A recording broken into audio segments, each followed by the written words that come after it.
अच्छा, कितने अच्छे हैं, हाथ करके बताओ, इतने इतने इतने कितने अच्छे हैं, बहुत अच्छे हैं, वेरी गुड। अब हम एक विशेष प्रकार की ताली बजाएंगे, है ना। अपना लेफ्ट हैंड और राइट हैंड एक उंगली से बजानी है ताली। 2, 3, 4 और 5। बहुत बढ़िया, धन्यवाद। तो वर्ष 2025 जो भी चल रहा है, इसके प्रारंभ में दुनिया में एक बहुत बड़ी घटना घटी। विश्व का आज तक का सबसे बड़ा आयोजन भारतवर्ष में प्रयागराज में हुआ। क्या था वो? महाकुंभ, जिसमें लगभग 60 करोड़ लोगों ने हिस्सा लिया। तो ऐसा ही एक आयोजन सन 1942 में हुआ इलाहाबाद प्रयागराज में। और उस समय के जो वायसराय थे वो और पंडित मदन मोहन मालवीय, वो संगम के तट पे घूम रहे थे। तो वायसराय ने मदन मोहन मालवीय जी से पूछा कि इतने लाखों लोगों को बुलाने के लिए तो बहुत सारे हजारों लोगों को जाना पड़ता होगा, बहुत सारा लाखों रुपए का धन खर्च होता होगा। तो मदन मोहन मालवीय मुस्कुराने लगे। उन्होंने अपने थैले में से एक पतली सी किताब निकाली और बोला कि हमें ना तो किसी को बुलाने के लिए भेजना पड़ता है, ना ही हमें धन खर्च करना पड़ता है। ये 2 पैसे का पंचांग, इसमें ये जानकारी लिखी होती है, सालों सालों की जानकारी होती है। और पूरे भारत में, गांव देहात में, हर शहर में सबको पता होता है कि किस तिथि में कुंभ का मेला लगने वाला है, किस स्थान पे लगने वाला है। और ऐसे करके हजारों लाखों लोग एक ही स्थान पे एक ही समय पे पहुंच जाते हैं। तो कितनी अद्भुत चीज है पंचांग, है ना। कुंभ का मेला, हर महाकुंभ हर 12 वर्ष में लगता है और हर 3-3 वर्ष में 4 अलग अलग स्थानों पे लगता है, प्रयागराज, हरिद्वार, नासिक और उज्जैन में। तो ये पंचांग हजारों साल से हमारे पास में, हमारे पास में है ना। जब पश्चिम के लोग ये भी नहीं जानते थे कि ग्रह कितने होते हैं, तब से हम जानते हैं, हजारों साल से हम जानते हैं कि हजारों साल बाद किस दिन में कौन सा योग लगने वाला है, कौन से नक्षत्र में कौन से ग्रह जाने वाले हैं, उनका प्रभाव क्या होने वाला है। तो ऐसा उच्च श्रेणी का पंचांग हमारे पास उपलब्ध है। और ये जो ज्ञान है, ये जो विज्ञान है, वो जिस ज्ञान प्रणाली का हिस्सा है उसका नाम है भारतीय ज्ञान परंपरा। क्या है? सब लोग बोलेंगे, भारतीय ज्ञान परंपरा या इंडियन नॉलेज सिस्टम। तो इंडियन नॉलेज सिस्टम या भारतीय ज्ञान परंपरा का प्रारंभ होता है वेदों से। बताएंगे कितने वेद हैं? कोई भी बता सकता है? वेद कितने हैं? तो बच्चों, वेद 4 हैं। कितने हैं? 4 वेद हैं। बोलेंगे ऋग्वेद, यजुर्वेद, सामवेद, अथर्ववेद। 4 वेद हैं और हर वेद के भी 4 हिस्से होते हैं, संहिता, ब्राह्मण ग्रंथ, आरण्यक और उपनिषद। उपनिषद या वेदांत, वेदों का अंतिम हिस्सा उपनिषद कहलाता है, जिसे हम वेदांत भी कहते हैं, है ना। उपनिषद का अर्थ होता है गुरु के पास में बैठ करके सीखना। तो कई सारी उपनिषद है, 108 तो उपनिषद है, उसमें मूलतः 9-10 उपनिषद है ना। और उपनिषद दर्शन का उच्चतम बिंदु है। उपनिषद बताता है कि व्यक्ति कैसे अपने प्रयासों से, अपनी साधना के द्वारा उस स्तर को प्राप्त कर सकता है जहां उसे वो ज्ञान उपलब्ध होता है कि वो कहता है अहम ब्रह्मास्मि, है ना, मैं ब्रह्म स्वरूप हूं, मैं ईश्वर रूप हूं। वो ज्ञान, उपनिषद का ज्ञान हमें कराता है। और भारतीय ज्ञान परंपरा में षट दर्शन है। षट मतलब 6 दर्शन भी हैं। सब लोग रिपीट करेंगे। सांख्य दर्शन, योग दर्शन, न्याय दर्शन, वैशेषिक दर्शन, अद्वैत दर्शन और मीमांसा दर्शन। तो ये 6 दर्शन भी है जिसमें हर तरह का ज्ञान हमारे पास में उपलब्ध है। और आगे जाकर के हमारे जो बड़े बड़े महाग्रंथ हुए हैं, रामायण और महाभारत का ज्ञान इसमें जुड़ जाता है। तो रामायण किसकी कहानी है? बताइए, रामायण किसकी कहानी है? रामचंद्र जी की और सीता जी की कहानी है ना। तो रामचंद्र जी ने ऐसा क्या खास किया था? उन्होंने अपने पिता की आज्ञा का पालन करने के लिए 14 वर्ष के वनवास के लिए वो चले गए, और उनके साथ उनकी धर्मपत्नी और साथ ही साथ एक भाई भी वो भी 14 वर्ष के लिए वनवास में चले जाते हैं। सोचो, एक राजकुमार, एक जो महलों में रहने वाले एक परिवार, वो वन में चले जाते हैं सिर्फ इसलिए कि हम अपने पिता की आज्ञा पालन करने के लिए। तो आप में से कितने बच्चे अपने माता पिता की आज्ञा का पालन करते हैं? बताएं, रेज योर हैंड्स। बहुत बढ़िया, एक बार जोरदार तालियां आप सबके लिए। तो मर्यादा पुरुषोत्तम कहते हैं रामचंद्र जी को। उन्होंने अपनी सारी मर्यादाओं का पालन किया। और जब वनवास के अंत में देवी सीता का अपहरण हो जाता है, कौन करता है अपहरण? रावण। तो वो लंका जाकर के, भारत से लंका जाते हैं और उसको पराजित करते हैं रावण को। और इसके लिए वो अयोध्या से सेना नहीं बुलाते हैं, वो वही वन में रहने वाले मंदिरों को, भालुओं को इकट्ठा करते हैं और उनकी सहायता से लंका पे आक्रमण करके रावण को, जो कि विश्व का सबसे शक्तिशाली राजा था उस समय, उसको हराते हैं। तो ये आती है हमारी रामायण की कथा।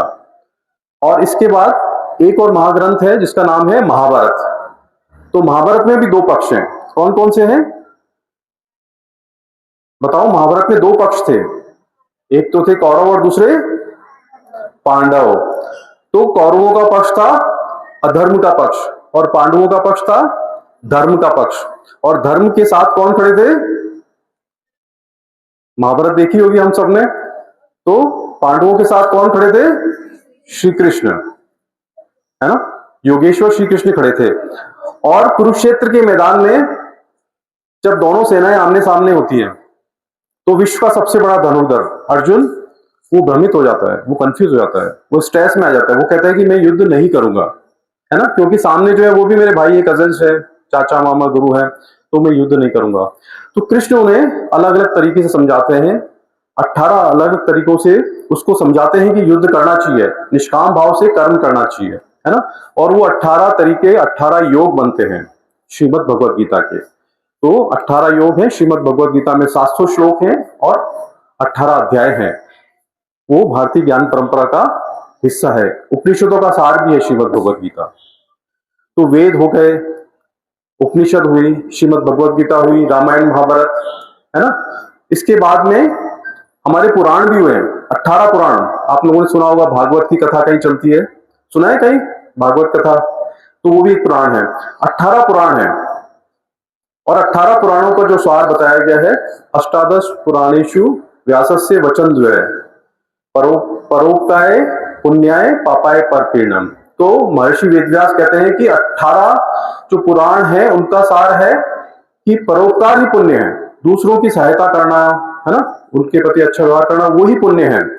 और दूसरों को पीड़ा देना, दूसरों को किसी तरह से हानि पहुंचाना, उनके बारे में गलत सोचना, वो ही पाप है। 18 पुराणों का सार है। ये हमारी भारतीय संस्कृति, हमारी भारतीय ज्ञान परंपरा का जो है अभिन्न हिस्सा है ये सोच। इसी कारण हमने शक्तिशाली होते हुए भी कभी भी दूसरे देशों पर हमला नहीं किया। सोचो भारत कितना शक्तिशाली है, चाहे तो आसपास के बहुत सारे देश हैं जिनके पास तो सेनाएं भी नहीं है, हाँ, उनको आप चाहे तो एक दिन में जीत सकते हैं, लेकिन हमने कभी आक्रमण नहीं किया। हमने, और जो हमारे देश पे जिन्होंने आक्रमण किया उन्हें भी हमने स्वीकार किया, उनको भी हमने यहाँ रहने दिया, उनके साथ भी हम सहअस्तित्व की भावना के साथ रहते हैं, है ना। कभी भी हमने उनको उनका धर्म परिवर्तन करना, उनकी संस्कृति को बदलने का वैसा प्रयास कभी नहीं किया।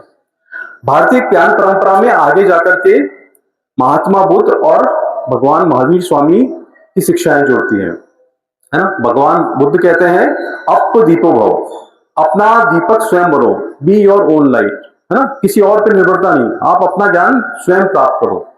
उन्होंने क्षणिकवाद का सिद्धांत दिया कि हर कुछ क्षणिक है, संसार में कुछ भी परमानेंट नहीं, सब कुछ टेम्पररी है, हर चीज बदल रही है, पूरा संसार बदल रहा है, हमारे मन के विचार भी बदल रहे हैं, तो कुछ भी जो है परमानेंट नहीं, सब कुछ क्षणिक है। और भगवान महावीर जिस परंपरा के हिस्से थे उसके वो अंतिम भाग थे। कुल 24 तीर्थंकर हुए हैं। कितने तीर्थंकर हुए हैं जैन मत में? जैन मत में कितने तीर्थंकर हुए हैं? 24। बोलेंगे 24। तो भगवान महावीर उस परंपरा के अंतिम तीर्थंकर थे और उन्होंने कहा कि हमें 5 चीजों पे हर व्यक्ति को बहुत अधिक ध्यान देना चाहिए। तो रिपीट करेंगे, पहला सत्य है, दूसरा अहिंसा, अस्तेय, अपरिग्रह और ब्रह्मचर्य। तो सत्य क्या होता है?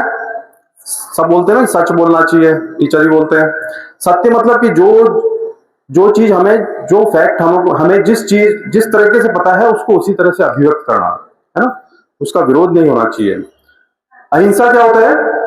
किसी को हानि नहीं पहुंचाना, है ना, किसी को हानि नहीं पहुंचाना। अब वो शारीरिक अहिंसा तो हम सब समझते हैं कि किसी को मारना नहीं चाहिए, लेकिन अहिंसा के विचार और भी बहुत गहरा है। इसमें आता है कि ना केवल शरीर से बल्कि मन से और वचन से भी हमें अहिंसा का पालन करना चाहिए। इसका मतलब है कि हमें कुछ ऐसा बोलना भी नहीं चाहिए जो दूसरे को हर्ट करे, दूसरे को जो है बुरा लगे। और इससे भी आगे हमारे मन में ऐसा कोई विचार नहीं आना चाहिए जो दूसरे के खिलाफ हो ना, जिससे दूसरे के विरुद्ध हो। तो अहिंसा की बहुत ही व्यापक अवधारणा है भारतीय सिस्टम, भारतीय ज्ञान परंपरा के अंदर। अस्तेय का अर्थ होता है चोरी नहीं करना। अपरिग्रह का अर्थ होता है अपनी आवश्यकता से अधिक इकट्ठा नहीं करना। और ब्रह्मचर्य का अर्थ होता है कि संयम के साथ में जीवन जीना। तो ये बुद्ध और महावीर की शिक्षाओं से मिला। इसके बाद भारतीय ज्ञान परंपरा में शंकराचार्य और ऐसे बहुत से संत आए, बहुत से भक्ति के संत आए, तुकाराम आए, है ना, मीरा जी आई, इस तरीके से बहुत सारे संत, रैदास हुए, कबीर हुए, इस तरीके से बहुत सारे हजारों संत ऐसे हुए भारत में, भक्ति संत भारत के अलग अलग हिस्सों में, जिन्होंने इस भारतीय ज्ञान परंपरा को समृद्ध किया, सिखों के गुरु हुए। तो भारतीय ज्ञान परंपरा एक बहुत ही समृद्ध परंपरा है। और हमारी जो मान्यताएं हैं, हमारी मूलतः दो तीन मान्यताएं हैं। पहली बात तो पुनर्जन्म का सिद्धांत, कि हम बार बार जन्म लेते हैं, है ना, व्यक्ति का शरीर मरता है लेकिन उसकी आत्मा अमर है, आत्मा की अमरता का सिद्धांत है। और पुनर्जन्म, कि हम बार बार जन्म लेते हैं। और तीसरा है कर्म फल का सिद्धांत। कर्म फल का सिद्धांत क्या है कि हम अगर अच्छा करेंगे तो हमारे साथ अच्छा होगा, और अगर हम खराब करेंगे तो हमारे साथ खराब होगा, है ना। कर्म हमारा साथ नहीं छोड़ते, कर्म हमारे साथ हमेशा रहते हैं। तो हमेशा हमको अच्छा करना चाहिए, अच्छा सोचना चाहिए, है ना। वो आगे जाके हो सकता है आज ही कुछ फल दे जाए, हो सकता है कई दिन बाद दे, हो सकता है कुछ वर्षों बाद उसका फल मिले हमें, ऐसा भी हो सकता है कई जन्मों बाद मिले। लेकिन कर्म हमारे साथ में हमेशा रहता है। जैसे आप अच्छी मेहनत करोगे, खूब मेहनत करोगे, तो रिजल्ट अपने आप अच्छा आएगा, आएगा कि नहीं आएगा, है ना। खूब पढ़ाई करोगे तो रिजल्ट अच्छा आएगा, और नहीं पढ़ाई करोगे तो रिजल्ट अच्छा नहीं आएगा। ये भी कर्मफल, इसको इस तरीके से भी समझ सकते हैं। तो क्या भारतीय ज्ञान परंपरा सिर्फ अध्यात्म के बारे में, सिर्फ धर्म के बारे में ही है, या दर्शन के बारे में? ऐसा बिल्कुल भी नहीं है। हम विज्ञान के मामले में भी बहुत आगे रहे। जैसे पंचांग का मैंने उदाहरण दिया। तो बच्चों, मैं तुमसे एक प्रश्न पूछता हूं कि गुरुत्वाकर्षण के नियम, है, लॉ ऑफ ग्रेविटी, वो किसने दिए थे? न्यूटन ने, है ना। तो गुरुत्वाकर्षण के नियम सब समझते हैं कि आपने बताया गैलीलियो, न्यूटन ने, हम सब जानते हैं कि न्यूटन ने गुरुत्वाकर्षण के 3 नियम दिए थे, है ना। पर वास्तविकता ऐसा नहीं है, वास्तविकता ऐसा नहीं है। आज से हजारों साल पहले ऋषि भास्कराचार्य हुए थे, और उन्होंने सिद्धांत शिरोमणि पुस्तक लिखी थी। उसमें गुरुत्वाकर्षण के सारे नियम उन्होंने उसी समय हजारों साल पहले बता दिए थे, है ना। तो न्यूटन ने तो सिर्फ री इन्वेंट किया। हमारे यहाँ हम बहुत हजारों साल से जानते हैं गुरुत्वाकर्षण के 3 नियम होते हैं। अच्छा, ये बताओ कि हवाई जहाज का आविष्कार किसने किया था? हवाई जहाज का आविष्कार किसने किया था? तो जब भी प्रश्न मैं बच्चों से पूछता हूं तो स्कूल में बच्चे बताते हैं कि राइट ब्रदर्स ने किया था 1903 में। तो मैं उनको बताता हूं कि देखो, रामायण में, अगर आपने रामायण देखी होगी, तो लंका पे जब श्री रामचंद्र ने विजय प्राप्त की थी, तो उसके बाद एक विमान में बैठ के वो अयोध्या लौटे थे। उस विमान का नाम क्या था? पुष्पक विमान। बहुत अच्छा। तो हजारों साल पहले भी भारत में विमान उड़ते थे, ना, पुष्पक विमान का उल्लेख है। और हमारे यहाँ एक किताब लिखी गई भारत में, वैमानिकी शास्त्र। क्या नाम था? वैमानिकी शास्त्र। तो उस वैमानिकी शास्त्र पुस्तक में ऋषि भारद्वाज ने विमानों के बारे में बहुत विस्तार से बता रखा है कि विमान कैसे होते हैं, विमान कैसे उड़ते हैं, विमान की जो कॉकपिट में चालक बैठता है उसकी वेशभूषा कैसे होती है। तो ऐसे करके पूरा बहुत विस्तृत विवरण उपलब्ध है, आज भी हमारे पास उपलब्ध है। और और ऋग्वेद के अंदर, जो कि सबसे पहला वेद था, उसमें 31 तरह के विमानों का उल्लेख है ना। अभी आप लोगों ने ईरान इजराइल वॉर या इंडिया पाकिस्तान वॉर में देखा होगा बहुत सारे तरह के विमानों के बारे में, है ना। F-15, F-35, JC-10, है ना, B-2 बॉम्बर्स, मिराज, सुखोई, तेजस। तो इसी तरह उस समय भी बहुत कई तरह के विमान उपलब्ध थे, 31 तरह के विमानों का ऋग्वेद में उल्लेख आता है। तो हम कितनी समृद्ध परंपरा को कैरी करते हैं, है ना। द्रव्य द्रव्य का सिद्धांत हम बोलते हैं कि डॉल्टन ने दिया, जबकि वास्तव में वो ऋषि कणाद ने वैशेषिक दर्शन में हजारों साल पहले ही बता दिया था। हमारे यहाँ चिकित्सा की बहुत ही उन्नत व्यवस्था थी। भारत में लोग 100 वर्ष तक जीते थे। क्यों? क्योंकि हमारी चिकित्सा प्रणाली प्रकृति से संबंधित थी, जिसका नाम है आयुर्वेद। क्या नाम है? आयुर्वेद। आयुर्वेद हजारों साल पुरानी पद्धति है। ऋषि धन्वंतरी हुए, है ना, चरक हुए, सुश्रुत हुए। विश्व की जो पहली सर्जरी थी, पहले सर्जन थे, वो भारत में होते, उनका नाम था सुश्रुत। क्या नाम था? तो सुश्रुत ने पूरी उनकी पुस्तक में बता रखा है किस तरह से सर्जरीज करते हैं, है ना। उनके पास 125 तरह के उपकरण होते थे जिससे वो सर्जरी करते थे। पूरे शरीर में हर अंग की सर्जरी हमारे यहाँ हजारों साल पहले होती थी। और इसी कारण से हम जो है स्वास्थ्य के क्षेत्र में भी बहुत अग्रणी थे। निर्माण के क्षेत्र में हम बहुत आगे थे, है ना। गंगा नदी, जिसको हम सोचते हैं प्राकृतिक नदी है, वास्तव में प्राकृतिक नहीं है ना। ये ऋषि भागीरथ के प्रयासों से लाई गई थी और इसको लाने में कई 100 साल लगे थे, तब जाकर के गंगा नदी इस स्वरूप में आई थी। राम सेतु का निर्माण श्री राम ने कराया था, भारत को श्रीलंका से जोड़ने के लिए। द्वारिका नगरी हजारों साल पहले श्री कृष्ण ने बनाई थी, जो आज भी समुद्र के भीतर उपलब्ध है। तो हमारा निर्माण, स्थापत्य कला, उसमें भी हम अग्रणी थे। भारतीय ज्ञान प्रणाली हर क्षेत्र में श्रेष्ठ रही है, हर क्षेत्र में श्रेष्ठ रही है ना। और हम सब उस भारतीय ज्ञान प्रणाली को, भारतीय ज्ञान परंपरा के वाहक हैं, उसको आगे लेके जाने वाले हैं, उसको जानने वाले हैं। यस और नो? आया ना, है ना। और इसके अलावा भारतीय ज्ञान प्रणाली आधारित है संस्कार के ऊपर। हमारे यहाँ हम संस्कारों को बहुत अधिक महत्व देते हैं, है ना। और हम समाज की जो इकाई भारत में मानी जाती है वो है परिवार। व्यक्ति नहीं है, समाज की इकाई परिवार को माना जाता है, इसलिए हम परिवार को बहुत अधिक महत्व देते हैं, है ना। और हम माता पिता, गुरुजन, अतिथियों का सम्मान करना हमारी भारतीय ज्ञान परंपरा है। तो सब लोग मेरे साथ दोहराएंगे, मैं बोलूंगा मातृ देवो भव। पहले तो रीढ़ की हड्डी सीधी करके बैठे, स्ट्रेट, वी स्ट्रेट। मातृ देवो भव, माता देवता के समान है। पितृ देवो भव, पिता देवता के समान है। आचार्य देवो भव, हमारे जो गुरुजन हैं वो हमारे देवता के समान है। अतिथि देवो भव, अतिथि देवता के समान है। ये भारतीय परंपरा है ना। और भारतीय परंपरा कहती है अयम निज परोवेति गणना लघु चेष्टाम। ये मेरा है, ये तेरा है, ये तो छोटी सोच वालों का काम है। उदार चरित्र नाम तो वसुदेव कुटुंबकम। उदार चरित्र वालों के लिए तो पूरी पृथ्वी जो है परिवार के समान है। वसुदेव कुटुंबकम, हम भी ऐसे मानते हैं, वसुदेव कुटुंबकम, है ना। और हमारे जो ऋषि है वो ऐसी प्रार्थना सिखाते हैं कि संग छद्वम संग दद्वम संभो बनासी जानता देवा भागा यथा पूर्वे संजा नाना उपासते। हम सब साथ चले, हम सब साथ बोले, हम सबके मन मिले हों, है ना, जैसा कि प्राचीन काल में देवताओं के द्वारा किया गया, जिसके कारण उनकी आज भी उपासना की जाती है। तो ये हमारी संस्कार व्यवस्था है, जिसके कारण हम आज भी हैं, हमारी सभ्यता आज भी जीवित है इस संस्कार व्यवस्था की वजह से, परिवार पे ध्यान देने की वजह से। और चौथी बात जो है कि हमारी भारतीय ज्ञान परंपरा में पर्यावरण पे विशेष बल दिया गया है ना। हम अपने आप को अलग नहीं समझते हैं, हम पूरी व्यवस्था को एक साथ देखते हैं ना। हम नदियों को पूछते हैं, हम वृक्षों को पूछते हैं, हम पत्थरों को पूछते हैं, हम गौ माता को ही पूछते हैं। तो अच्छा, कितने बच्चे हैं इनके घर में तुलसी का पौधा है? Raise your hands. ज्यादातर बच्चों के घर में तुलसी का पौधा है ना। तो ये भी हमारी एक ज्ञान प्रणाली का, शाबाश बेटा, हाथ नीचे कर लो। तो भारतीय ज्ञान परंपरा का एक हिस्सा है कि हम तुलसी की पूजा करते हैं, हम पीपल की पूजा करते हैं, हम बरगद की पूजा करते हैं। तो जिस व्यवस्था में, है ना, जिस समाज में वृक्षों की पूजा की जाती है, वहां पे उनको काटा नहीं जाता है। ये हमारी प्राचीन सभ्यता है, जिसको हम शायद अब थोड़ा भूल रहे हैं, लेकिन हम वापिस से उसको याद करने की जरूरत है।